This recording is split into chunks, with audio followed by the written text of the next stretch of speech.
Muy bien, ya aparece en pantalla nuestro documento y dice, ciencias naturales que estudian el idioma. Dentro de las ciencias, ciencias en forma generalizada, no naturales. Las ciencias que estudian nuestro idioma en un momento determinado van a ser varias.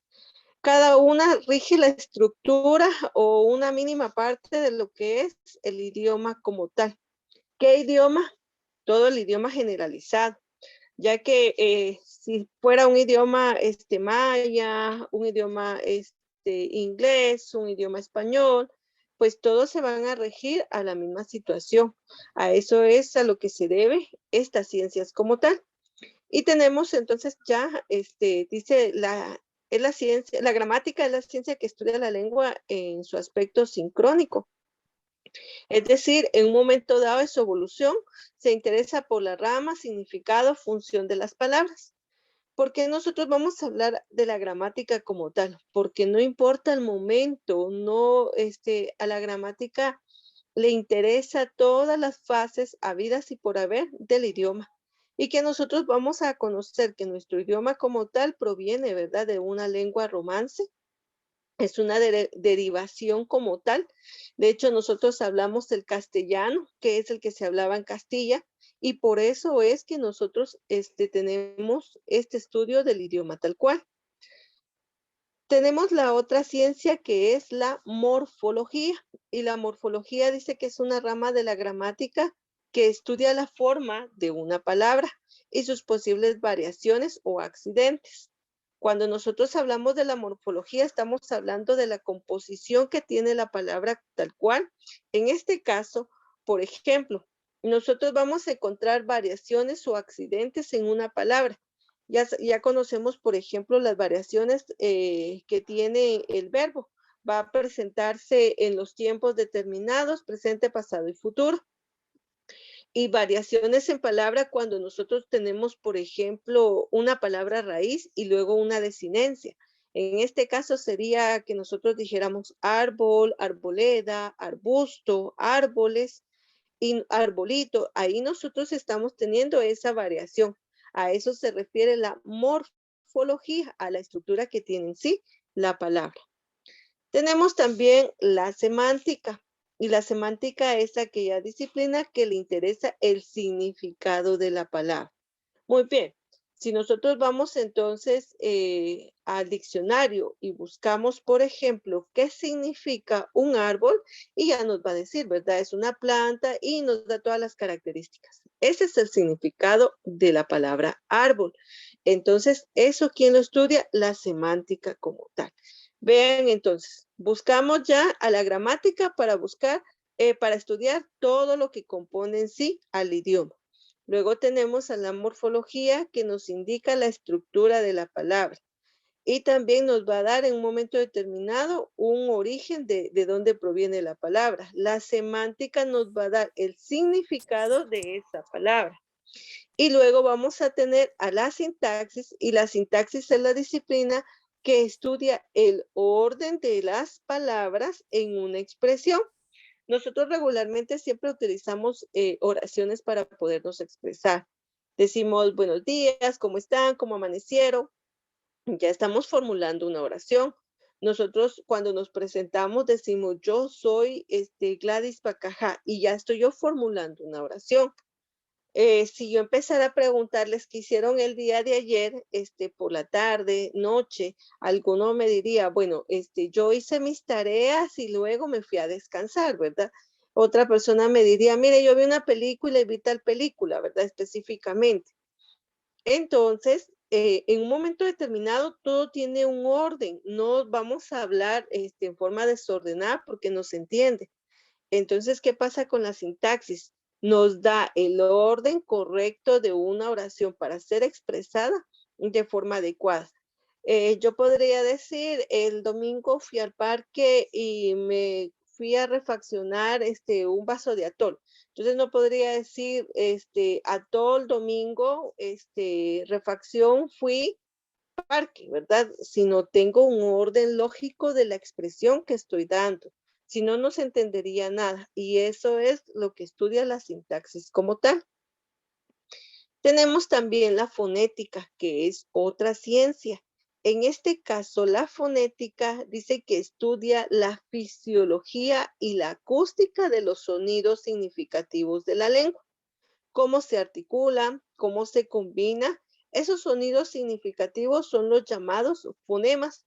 Recordemos que un fonema es la unidad mínima de la palabra, es decir, el sonido que representa cada una de las letras como tal. No debemos identificar, dice, al fonema como la letra en sí, sino el sonido que en un momento determinado nos viene a representar.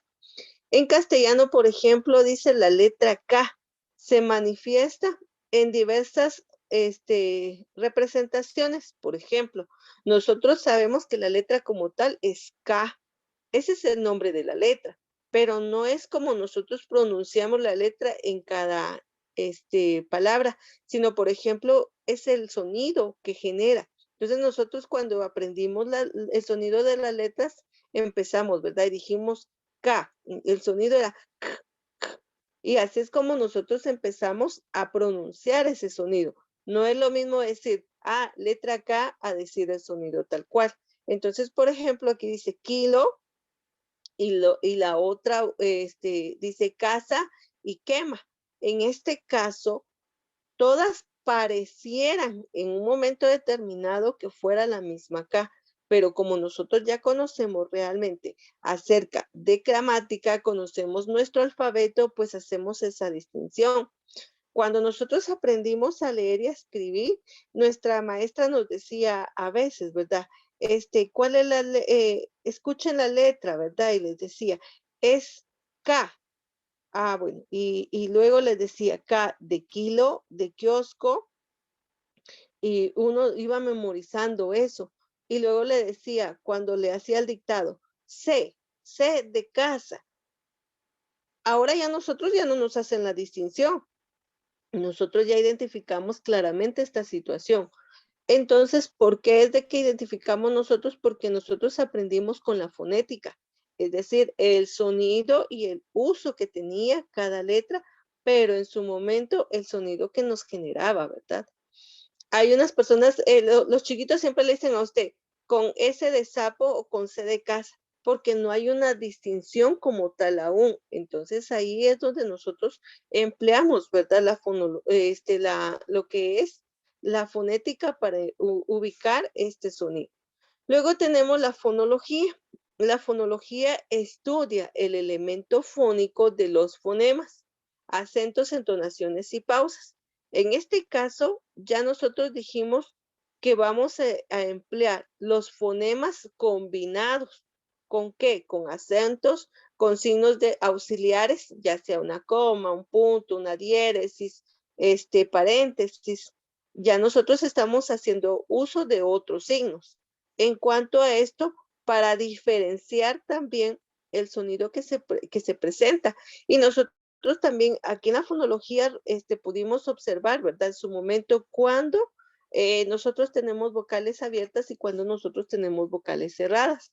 Cuando existe una entonación mayor a una vocal o a una sílaba cuando está acentuada como tal.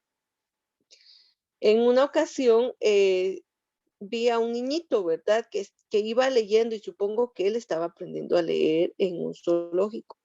Entonces él decía, ahí está el ganso y está el pelícano. ¿Por qué situación? Porque él no distingue en qué momento estaba acentuada la palabra. Entonces desde ahí es como nosotros vamos a ubicar cómo se representa la fonología en los acentos, en la pronunciación de la palabra de forma correcta. Y por último tenemos la ciencia pragmática, es decir, la práctica o la praxis que se tiene del idioma que nosotros tenemos.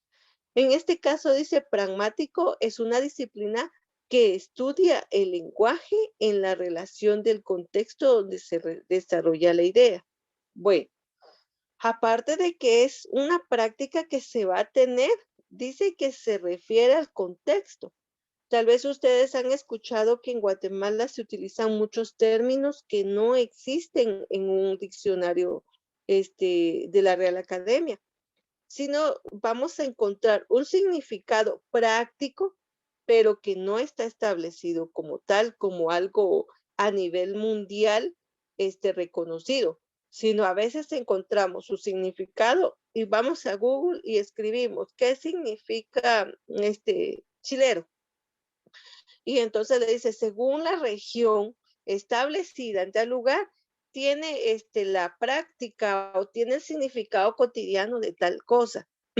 Pero de una vez lo aclara, o sea, es la región y no está reconocido por la Real Academia, ¿verdad? Sino simplemente es una palabra que se emplea como para darle significado a alguna situación. Es decir, dice acá, las oraciones producen una acepción semántica, pero su significado, su interpretación depende del contenido y del contexto lingüístico donde nosotros nos encontremos. Hemos escuchado muchas veces dentro de lo que corresponde a nuestra área, lamentablemente Guatemala, pues su lenguaje es muy paupérrimo, en este caso es muy pobre, ¿verdad? Hay personas que dicen, ¿cómo está? Ah, bien chido, ¿verdad? Por decir, bien, muy bien, ¿verdad? A veces dicen, y combinan las palabras y dicen, por ejemplo, vaya rápido a la tienda. Ah, bueno, le dice, va, pero vaya chanim, chanim, chanim. O sea, ¿qué significa chanim? ¿Qué es? Esa es una palabra que está, que viene parte del lenguaje, de un idioma maya, pero la combinación que existe no es la adecuada. Pero ya algunos sobreentienden a qué se trata. Vamos y vemos en una tienda, dice, se necesita patojo chispudo. ¿Y qué es eso? ¿Qué es un patojo chispudo? Ah, bueno, o sea, en Guatemala se sabe que un patojo es un joven y cuando se dice chispudo es que sea hábil, que sea rápido. Entonces ahí es cuando nosotros hablamos un poco de pragmática desarrollado a un contexto lingüístico. Claro, está la pragmática como tal, pues tiene mucho significado en muchas áreas, es decir, la práctica que se lleve a cabo acerca de, en este caso estamos hablando de nuestro lenguaje y combinado con todas las ciencias, pues nosotros vamos a encontrar, dijimos al inicio, el estudio y significado de palabras, la composición de la palabra, de la cual nosotros estamos llevando de la práctica a la morfología, el significado que tiene para algunas regiones. La semántica, la estructura de esa palabra, del significado tal cual. Otra vez, si por ejemplo hablamos con alguna persona, no sé, de México, dice, ¿y cómo están sus morritos? En este caso estamos hablando o se está dirigiendo a lo que corresponde, por ejemplo, a los niños. Pero si yo voy directamente a buscar qué significa, ahí nosotros vamos a tener una contradicción como tal. ¿Por qué situación? Porque si yo busco el significado morro, me dice que es el hijo, digamos, o la cría, dice tal cual, de una yegua. Y pues definitivamente, ¿verdad? El ser humano no se caracteriza por esa situación. A eso es a lo que se refiere.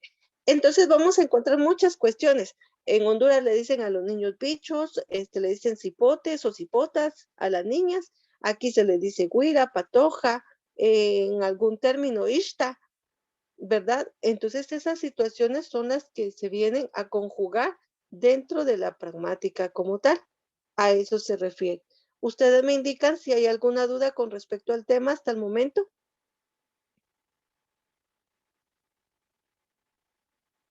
No, licenciada. Muchas gracias.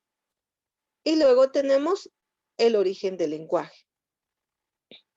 Para esta situación tenemos nosotros, dice, es imposible dar una fecha exacta del origen del lenguaje, de datos que vayan a sobresalir y puntuales, ¿verdad? Por ejemplo, nosotros podríamos decir en un momento determinado cuándo fue la conmemoración de la firma de la paz en Guatemala, pero ya datos así concretos no, porque recordemos que el hombre en el área primitiva, tal cual, pues no utilizaba un lenguaje.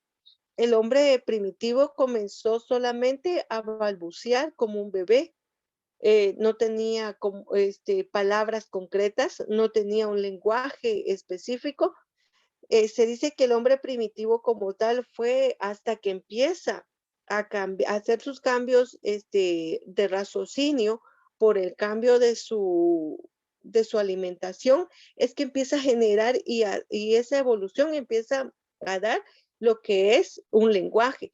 Pero al inicio dice que él era ermitaño, por eso es de que hoy en día nosotros pues ya no vivimos en cuevas, aislados ni nada por el estilo.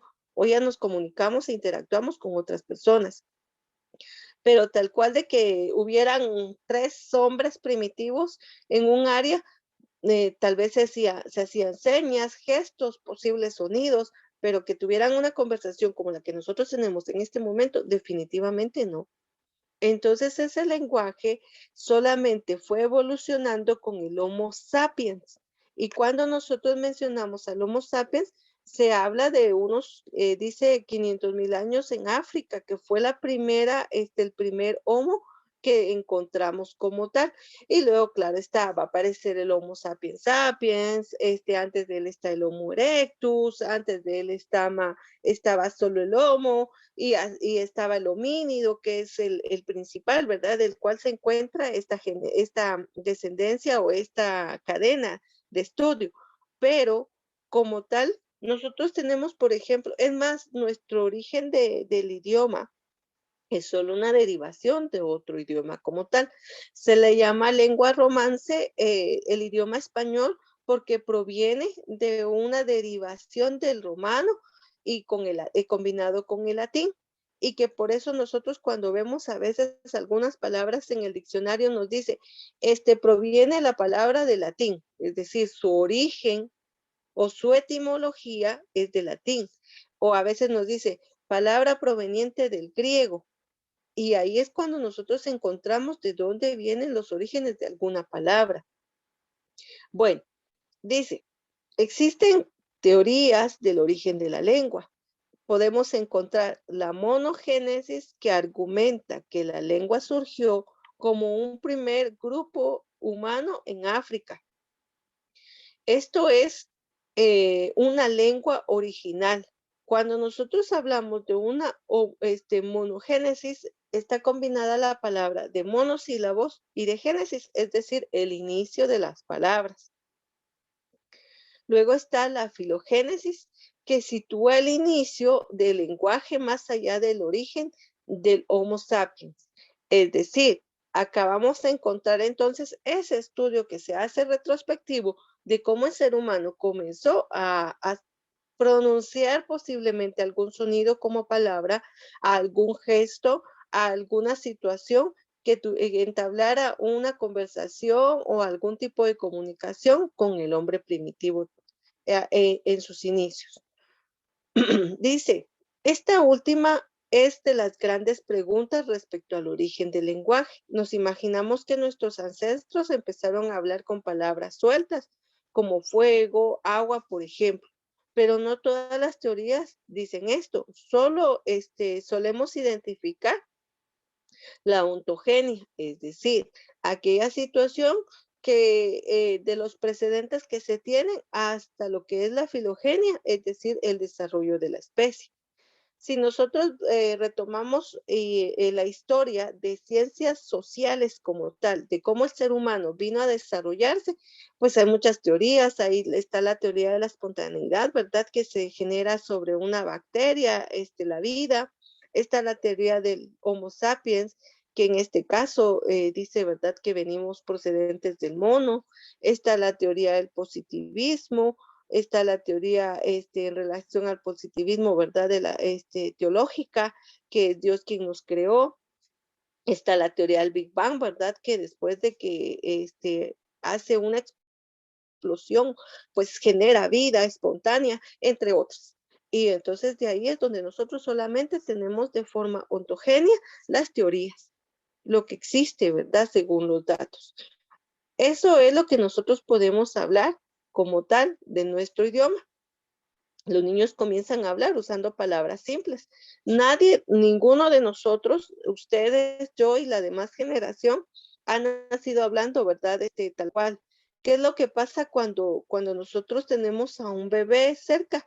Vemos que el niño solamente llora, para llamar la atención, es un reflejo que va a tener, pero el bebé no va a decir, ¿verdad? Ya necesito mi leche, necesito que me cambie, sino él llora por la incomodidad que le genera el hambre, llora por la incomodidad que le genera, ¿verdad? El estar sucio y otras situaciones que pueda padecer. Usted ya no llora hoy en día, usted ya tiene un lenguaje desarrollado del cual usted ahora pues ya habla y comunica, ¿verdad? O sea, necesito comer, va y de igual forma ya lo prepara usted, necesita usted sus necesidades fisiológicas y usted va al baño tal cual. Ahí es donde nosotros vamos a ir observando ese desarrollo que tiene el ser humano en cuanto a su lenguaje, en cuanto a la situación que se viene manejando hasta el día de hoy. Por eso es que hablamos entonces de todas las ciencias, de cómo el origen del lenguaje tiene dos posibles teorías, una monogénesis y una filogénesis, aunada a todas estas otras ciencias que encierra la gramática como tal. Ustedes me indican si hay alguna duda con el tema para ir aclarando.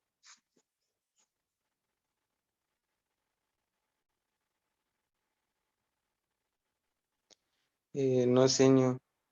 Muy bien, gracias.